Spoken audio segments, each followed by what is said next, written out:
there's great wisdom in the teachings of Jesus, and I agree with those teachings. A viral claim involving Elon Musk is igniting heated discussion across social media and religious circles. According to trending posts, the billionaire entrepreneur allegedly stated that Jesus was black and that he has historical evidence to support it. The assertion has triggered widespread curiosity, controversy, and renewed questions about long-held historical images of Christ.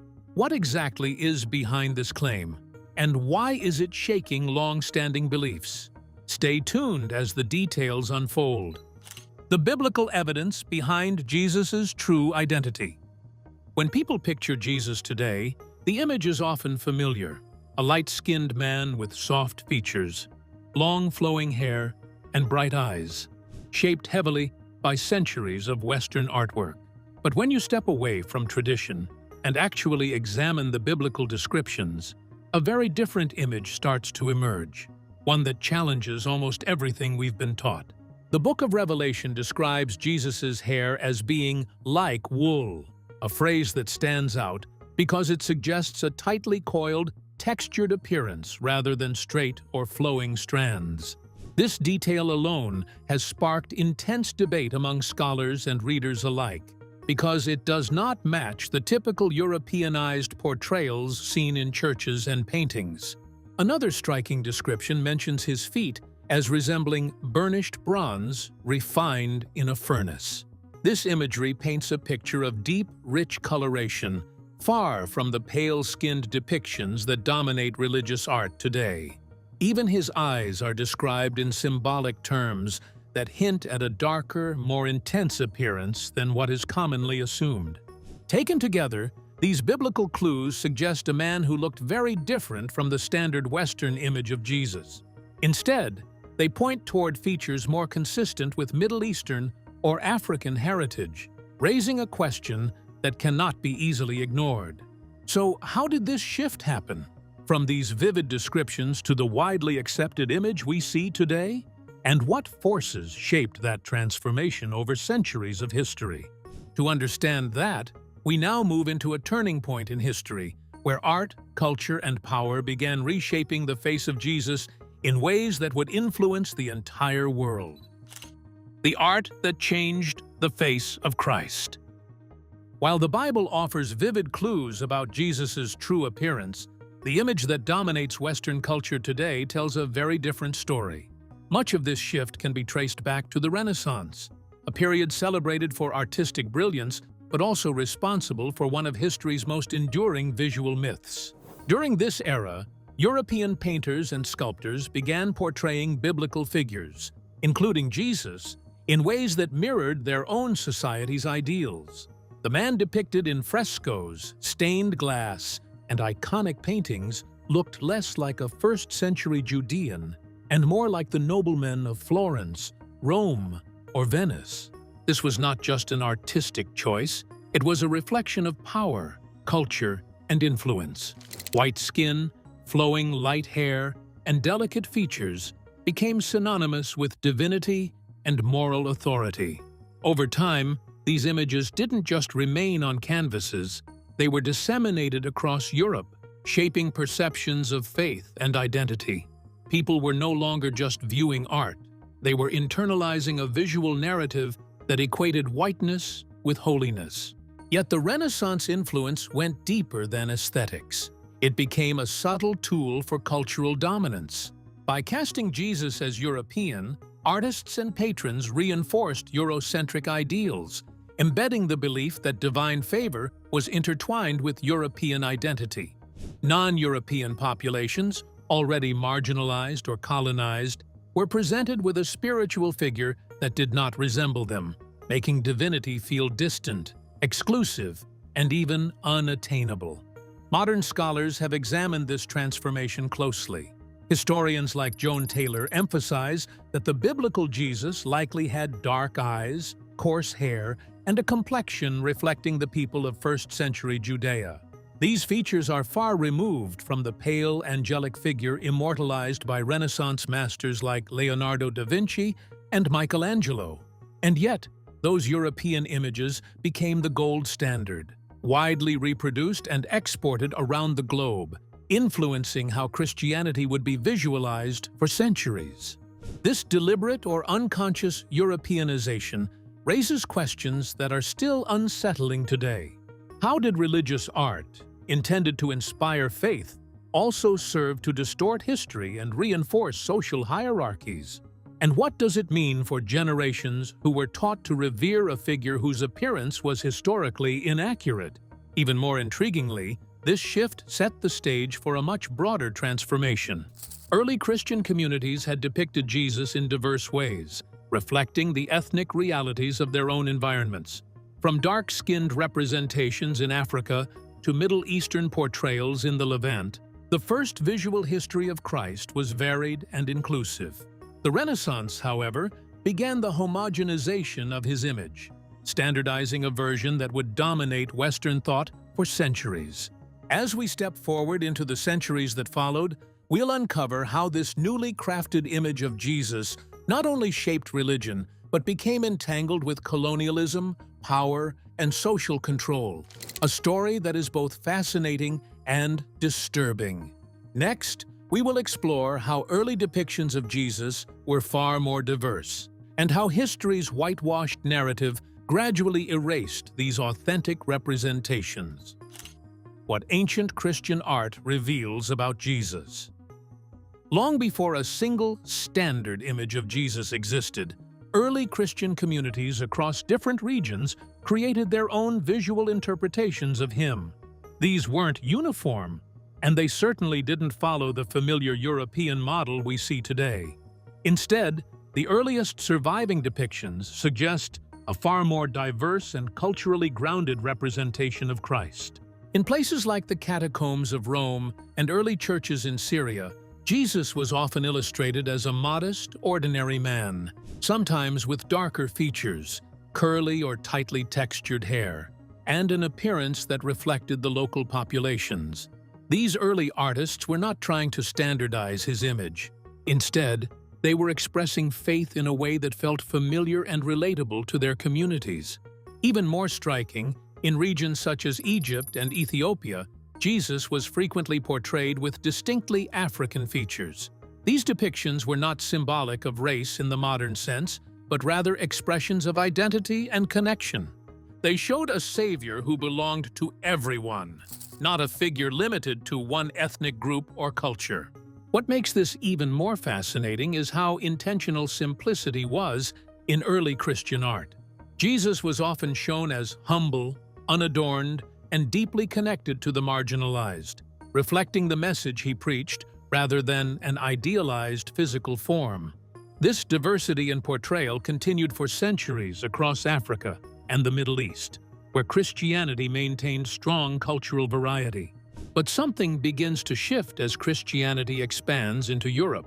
The moment the faith enters new cultural and political spaces, the way Jesus is visualized starts to change in subtle but powerful ways. And that transformation is where everything begins to take a different turn. Because once Christianity reached Europe, the image of Jesus was no longer just about faith or community expression. It became something far more influential and far more controlled. Next, we move into the turning point in history where this transformation didn't just continue, it accelerated dramatically.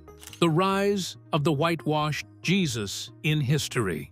As Christianity spread deeper into Europe, the way Jesus was depicted began to shift in a way that would permanently reshape global perception. What started as regional artistic interpretation slowly evolved into something much more standardized and far more influential than anyone at the time could have predicted. During the Renaissance, Europe was experiencing a cultural explosion in art, philosophy, and science. Religious imagery became one of its most powerful tools for expression. Artists began painting biblical figures with the physical traits of the people around them. In practice, this meant Jesus was gradually reimagined with lighter skin, softer facial features, and flowing light-colored hair, features that reflected European beauty standards of the time rather than historical accuracy. These depictions were not initially framed as historical reconstructions. They were artistic interpretations. But as they gained popularity, something important happened. Repetition turned into perception, and perception slowly hardened into belief. Over time, the European version of Jesus became the dominant image across churches, manuscripts, and public spaces. Some of the most influential works of this era, including Leonardo da Vinci's The Last Supper and Michelangelo's Sistine Chapel frescoes, played a major role in cementing this visual identity. These masterpieces were admired across generations, but they also quietly reinforced a single unified image of Christ, one that looked distinctly European and slowly replaced earlier diverse portrayals. However, the shift wasn't just artistic, it was also deeply tied to cultural identity. As Europe's influence expanded, so did its religious imagery. The image of a European Jesus began to represent not just faith, but authority, civilization, and moral superiority in the eyes of many societies influenced by European expansion. As colonization spread across Africa, Asia, and the Americas, this version of Jesus traveled with it. Missionaries introduced a standardized image of Christ that often stood in contrast to local cultural identities. For many indigenous communities, the message of Christianity arrived alongside an unfamiliar face of Jesus, one that did not reflect their own appearance or heritage. In many cases, this visual shift became a powerful psychological tool. The portrayal of a white Jesus was gradually associated with purity, leadership, and divine approval, while non-European identities were pushed to the margins of religious representation. And this is where the story takes an even deeper turn. Because as this image spread across the world, it didn't just influence how people saw Jesus. It began influencing how people saw themselves, their worth, and even their place in history. And that influence would later become entangled with systems of power that shaped entire generations. Next, we uncover how this image moved beyond art and religion and became part of something far more controversial, far more political, and far more lasting than anyone ever expected. The hidden link between Jesus' image and racial hierarchy. As the European image of Jesus spread across continents, it began to take on a meaning far beyond religion or art. Over time, it became deeply entangled with systems of power, especially during one of the darkest chapters in modern history, the era of slavery and racial hierarchy. During the transatlantic slave trade, religion was often used as a justification for oppression. European slaveholders and religious authorities promoted a version of Christianity that aligned divine authority with European identity. At the center of this belief system was a carefully constructed image of Jesus, one that appeared white, pure, and authoritative. This visual narrative reinforced the idea that divinity itself was tied to whiteness. In contrast, blackness was systematically associated with suffering, inferiority, and sin. This created a dangerous ideological structure where racial identity was no longer just social, it was spiritual. The white Jesus became a symbol of salvation and moral perfection, while enslaved Africans were positioned as people in need of redemption and control. For enslaved individuals, this image carried a painful dual meaning. On one hand, Jesus represented hope, the story of a suffering Savior who understood pain and injustice. On the other hand, the physical image of Christ did not reflect their own identity, creating a deep emotional and psychological contradiction. They were told they were created in God's image, yet the image of God shown to them looked nothing like them. This contradiction reveals how powerful imagery can shape belief systems. The repeated portrayal of a white Jesus did not remain just within churches or paintings. It influenced laws, social structures, and the way entire societies justified inequality. Even after slavery was abolished, the legacy of this imagery did not disappear. Instead, it continued to shape cultural perceptions of beauty, authority, and spirituality. In many parts of the world, the whitewashed image of Jesus remains dominant, subtly reinforcing centuries-old ideas about race and value. Yet, beneath this dominant narrative, something else has been growing. Scholars, historians, and faith communities have begun re-examining early sources, questioning long-held assumptions, and bringing attention back to alternative depictions of Jesus that existed long before these systems of power took hold. And as these forgotten perspectives resurface, they open a much bigger question, one that challenges not just history but belief itself. Because if the image of Jesus was shaped by power, culture, and politics, then what else about his story may have been reinterpreted over time? In the next part, we step into a different side of history, one that reveals how African and early Christian traditions preserved a very different image of Christ, long before the world agreed on a single face. The side of Christian history rarely shown. While much of the world became familiar with a Europeanized image of Jesus, there are regions where an entirely different visual tradition never disappeared.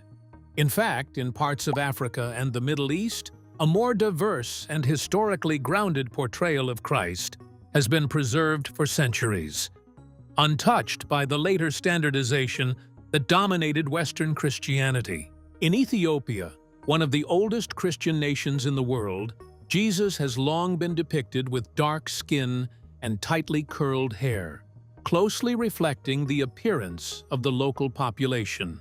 Ethiopian Orthodox churches are filled with vivid icons showing Christ and Mary in rich colors and distinctly African features. These are not modern reinterpretations. They are part of a deeply rooted tradition that stretches back over 1,000 years. Similarly, in Egypt, the Coptic Christian tradition has maintained its own artistic identity. Early and medieval Coptic icons often show Jesus with a darker complexion and Middle Eastern features, emphasizing his humanity and connection to the people he lived among. These depictions were not influenced by European ideals, but grew directly from regional culture and faith. Even within Eastern Orthodox Christianity, variations of Jesus's image existed depending on local artistic styles and cultural blending. Before religious imagery became standardized, there was a wide spectrum of representations that reflected the diversity of early Christian communities. What makes these traditions so important is not just their artistic value, but what they reveal about history. They suggest that the image of Jesus was never meant to be uniform, and that, for much of early Christianity, it wasn't. And yet, despite this rich diversity, one version eventually rose above all others and spread across the world, gradually overshadowing these earlier depictions. But some of these forgotten images were never truly lost. They were simply pushed to the margins of history. And now, as scholars and communities begin to rediscover them, a new question emerges. What happens when the overlooked versions of Jesus are brought back into the global conversation? In the next part, we explore how these forgotten icons are resurfacing today, and why their return is challenging everything people thought they knew about the face of Christ. The return of the forgotten Jesus images. In recent years, a quiet but powerful shift has begun taking place. Across museums, churches, and academic circles, long overlooked depictions of Jesus are being brought back into public view. These images, many of them centuries old, challenge the familiar portrayal most people recognize today.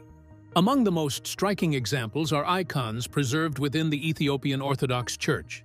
These artworks show Jesus with dark skin, deep features, and tightly curled hair, surrounded by detailed religious symbolism and vibrant color. In Ethiopia, these images were never considered unusual. They were part of everyday worship and spiritual identity, deeply tied to faith and heritage. Similar traditions can also be found in Coptic Christianity in Egypt, where early religious art often reflected the local population's appearance. These depictions emphasize a Jesus who feels culturally close to the people who worshipped him, reinforcing the idea that divinity was never meant to be confined to a single look. Even beyond Africa and the Middle East, traces of diverse Christian iconography continue to surface in older Eastern Orthodox works and rare preserved manuscripts. Some of these images had been hidden away in archives, while others survived quietly in monasteries and remote churches. What makes this rediscovery so powerful is not just the art itself, but the questions it raises. Why were these images pushed aside? And what does it mean that a different visual history of Jesus existed all along, waiting to be seen again? As these forgotten depictions resurface, they begin to challenge long-held assumptions about Christianity's visual identity. And in the next part, that challenge takes an even more unexpected turn. Because the conversation around Jesus' image doesn't stop at history or art anymore, it enters the modern world in ways few people anticipated. Elon Musk, history, and the question everyone is asking. In the middle of this long and complex historical debate, a modern voice unexpectedly entered the conversation. Elon Musk. Known for disrupting industries and challenging mainstream narratives, Musk recently sparked intense discussion after making remarks suggesting that Jesus may have been black, pointing to historical descriptions and ancient textual references as part of his reasoning. According to viral interpretations of his statement, Musk highlighted biblical imagery such as hair like wool and skin described as burnished bronze, arguing that these details align more closely with a darker complexion than the traditional Western portrayal of Christ. Whether taken literally or symbolically, his comments immediately ignited global attention. Reactions were swift and deeply divided. Some saw his statement as a bold acknowledgement of overlooked historical context, encouraging people to re-examine long-standing assumptions about religious imagery. Others viewed it as controversial, arguing that it challenges deeply rooted traditions and beliefs that have been passed down for generations. But beyond the debate itself, one thing became clear. The conversation was no longer confined to history books or academic circles. It had entered the mainstream again, amplified by one of the most influential figures of the modern era. And perhaps that is the most significant impact of all. Not necessarily agreeing or disagreeing with the claim, but forcing people to question what they've always been shown and why they've been shown it that way. Because once an idea like this enters public consciousness, it doesn't just fade away. It lingers, it spreads, and it leaves behind one final question that continues to echo louder than ever. What if everything we thought we knew about history is only part of a much bigger story? Thanks for watching. If you enjoyed this, like, subscribe, and comment your thoughts below. Stay tuned for more powerful stories that challenge history, belief, and perspective.